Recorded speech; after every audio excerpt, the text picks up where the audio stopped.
Hello दोस्तों, नमस्कार। स्वागत है एक बार फिर से आप सभी लोगों का यूट्यूबर बाबू के यूट्यूब चैनल पर। दोस्तों, इस वीडियो में हम बात करने वाले हैं यूपी पंचायत चुनाव 2026 के बारे में। जी हाँ दोस्तों, जैसा कि आप लोग देख पा रहे हैं कि आरक्षण ऐसे होगा ओबीसी एससी एसटी के लिए बहुत बड़ी खुशखबरी। जी हाँ दोस्तों, क्या खुशखबरी है इन कास्ट के लिए, यानी कि इन कैटेगरी के लिए बड़ा बदलाव देख लीजिए।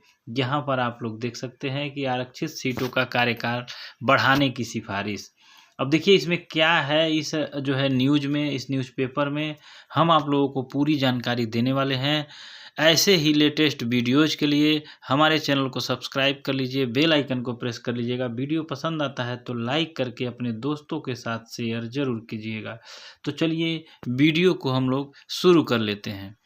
देखिए दोस्तों, यहाँ पर यूपी पंचायत चुनाव जैसा कि आप लोग जानते हैं कि 2026 में होगा, और यहाँ पर आप लोग जानते भी होंगे कि जो ये चुनाव होगा मार्च अप्रैल में होगा। और यहाँ पर काफ़ी लोगों की जिज्ञासा ये होगी इस समय कि आरक्षण कैसे होगा, यानी कि उनके ग्राम पंचायत में आरक्षण कैसे होगा। तो यहाँ पर इसी को लेकर ये न्यूज़ है, और यहाँ पर ओबीसी एससी एसटी के लिए एक बहुत बड़ी खुशखबरी है इस न्यूज़पेपर के माध्यम से। तो चलिए हम लोग देख लेते हैं क्या है इस न्यूज़ में। देखिए दोस्तों, ये है वो न्यूज़पेपर, और यहाँ पर आप लोग नई दिल्ली जो देख रहे हैं, ये यहाँ पर इसलिए लिखा गया है कि ये जो बात हो रही है ये पूरे देश की बात हो रही है, और इसमें ओबीसी एससी एसटी के लिए बात हो रही है इस न्यूज़पेपर में। तो क्या है इस न्यूज़पेपर में हम लोग जान लेते हैं। और यहाँ पर आप लोग देख सकते हैं, जब पूरे देश की बात हो रही है तो इसमें उत्तर प्रदेश आप लोग जानते हैं ज़रूर आएगा। तो यहाँ पर जो चुनाव हैं उत्तर प्रदेश में होने वाले 2026 में, तो उन पर ये जो है निर्भर करेगा इस न्यूज़पेपर में जो दिया गया है, अगर ऐसा हो जाता है तो। लेकिन सिफारिश ज़रूर की गई है। तो चलिए हम लोग पूरी न्यूज़ देख लेते हैं। देखिए दोस्तों, यहाँ पर लिखा गया है कि पंचायतों में आरक्षित सीटों के रोटेशन पर संविधान भले ही मौन हो, लेकिन अब इस व्यवस्था में बदलाव की मांग उठने लगी है। हाल ही में पंचायती राज मंत्रालय ने रोटेशन रिजर्वेशन के आकलन के लिए अध्ययन कराने का निर्णय लिया। इस बीच भारतीय लोक प्रशासन संस्थान आईआईपीए ने अपनी रिपोर्ट में स्पष्ट सिफारिश की है कि पंचायत स्तर पर आरक्षित सीटों का कार्यकाल बढ़ाना चाहिए। यानी कि जो आरक्षित सीटें रहती हैं, जिसमें ओबीसी आती हैं, एससी आते हैं, एसटी आते हैं, तो उनका कार्यकाल जो है बढ़ाने के लिए सिफारिश की गई है।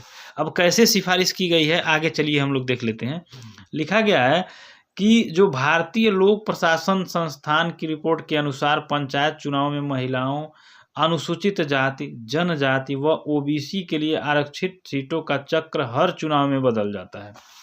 देखिए, जो महिलाओं का सीट आरक्षित होता है, फिर ओबीसी का सीट जो आरक्षित होता है, एससी का सीट जो आरक्षित होता है, एसटी का सीट जो आरक्षित होता है, वो जो है हर चुनाव में बदल जाता है, ऐसा बताया गया है इस न्यूज़पेपर के माध्यम से।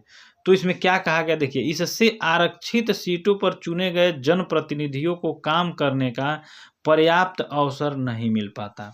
यानी कि वो केवल 5 साल रहते हैं, और 5 साल में ऐसा इसमें ये बताया गया है कि 5 साल में वो पर्याप्त काम जो है नहीं कर पाते हैं, यानी कि पर्याप्त काम करने का अवसर जो है नहीं मिल पाता है। तो विशेषज्ञों ने देश भर की पंचायतों की स्थिति की समीक्षा करते हुए सुझाव दिया है। यानी कि देश भर की पंचायतों, यानी कि सभी राज्यों, जितने भारत में राज्य हैं, सभी के बारे में ये बताया गया है। लिखा गया है कि सुझाव दिया गया है समीक्षा करने के बाद कि इन आरक्षित सीटों का आरक्षण कम से कम 2 या 3 कार्यकाल के लिए होना चाहिए। इससे इन वर्गों को संवैधानिक व्यवस्था में नेतृत्व कौशल दिखाने का अधिक अवसर मिलेगा, और आरक्षण का उद्देश्य भी पूरा होगा। साथ ही विशेषज्ञों ने मतदाता सूची की उस व्यवस्था की पैरवी की है जो एक राष्ट्र एक चुनाव के लिए आवश्यक है। रिपोर्ट में कहा गया कि वर्तमान में मतदाता सूची तैयार करने वाली 2 संवैधानिक संस्थाएं हैं। भारतीय निर्वाचन आयोग लोकसभा और विधानसभा चुनाव के लिए मतदाता सूची तैयार करता है। जबकि पंचायत व निकाय चुनाव के लिए राज्य निर्वाचन आयोग मतदाता सूची तैयार करता है। इससे न केवल समय की बर्बादी होती है बल्कि अतिरिक्त संसाधन भी खर्च होते हैं। भारतीय लोक प्रशासन संस्थान ने सरकार को सुझाव दिया है कि एक समान मतदाता सूची बनाई जानी चाहिए। सरकार इस व्यवस्था को लागू करने के लिए एक विशेष प्रयोजन वाहन बना सकती है। तो यहाँ पर दोस्तों 2 सुझाव दिए गए हैं। यहाँ पर रिजर्वेशन सीट को बढ़ाने के लिए, यानी कि उनका कार्यकाल बढ़ाने के लिए, मान लीजिए अगर 5 साल जो है वो काम किया है ओबीसी का, तो उसको फिर से चुनाव लड़ने का जो है यहाँ पर ये सुझाव दिया गया है कि ऐसा नियम करना चाहिए 2 से 3 बार लगभग, यानी कि 10 से 15 साल उसको मौका मिलना चाहिए, ये दिया गया है।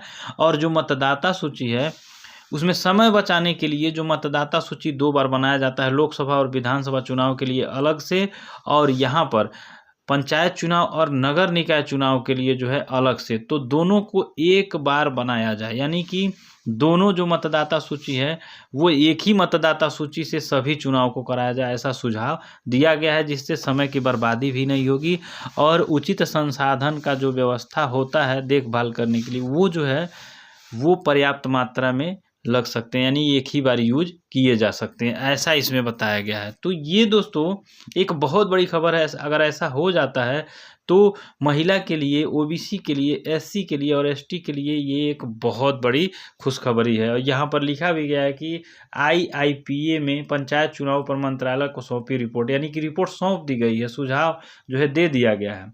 कहा इससे चुने गए जनप्रतिनिधियों को काम करने का पर्याप्त मौका मिलेगा। तो यहाँ पर यही न्यूज़ था, मैंने सोचा आप लोगों के साथ शेयर करूँ। ऐसे ही लेटेस्ट खबरों के लिए चैनल को सब्सक्राइब कर लीजिए, बेल आइकन को प्रेस कर लीजिएगा। मिलते हैं अगले वीडियो में, तब तक के लिए दोस्तों जय हिंद, वंदे मातरम।